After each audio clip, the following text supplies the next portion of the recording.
అందరికీ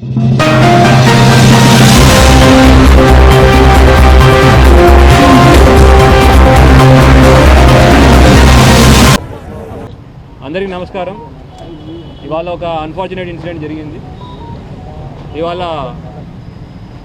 government general హాస్పిటల్లో ఒక ప్రీవియస్ అక్యూజ్ రియాజ్ అనే అతను వార్డులో ఉన్నాడు. అయితే రెగ్యులర్ చెకింగ్లో భాగంగా ఆర్ఐ గారు అక్కడ చెకింగ్కి వెళ్తే అక్కడ రూమ్ దగ్గర తలుపులు పాలగొట్టే సౌండ్, తర్వాత అద్దం పగిలిన వచ్చేసరికి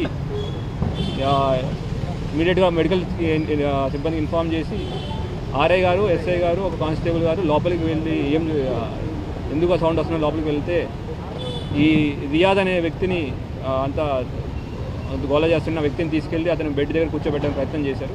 కూర్చోబెట్టే ప్రయత్నంలో కానిస్టేబుల్ గారి దగ్గర ఉన్న తుపాకీని లాక్కుని ఈ రియాజ్ ట్రిగ్గర్ ఒత్తడం మొదలుపెట్టాడు.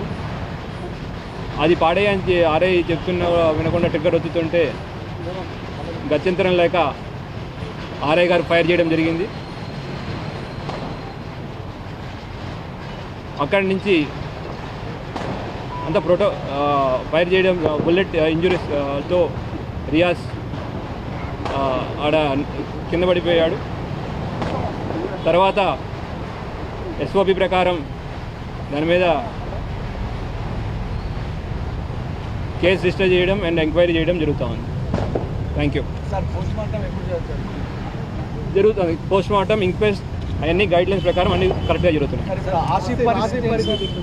ఆసిఫ్కి 2 చేతులు సార్, వాళ్ళ కుటుంబ సభ్యులంతా ఆందోళన. ఆసిఫ్ని మల్లారెడ్డి హాస్పిటల్ హైదరాబాద్లో ట్రీట్మెంట్ జరుగుతూ ఉంది. వాళ్ళ మార్నింగే 11:30కి ఆపరేషన్ జరిగింది. ఇంకొక సంవత్సరం పట్టేదా అతనికి అంతా సెట్ అవ్వడానికి సంవత్సరం దాకా పట్టే time. Thank you. Thank you. ఇది మిగతా అది వీళ్ళ డీటెయిల్ ఇన్వెస్టిగేషన్ మళ్ళీ ఒకసారి 2 రోజులు మళ్ళీ పెట్టుకుంటాం.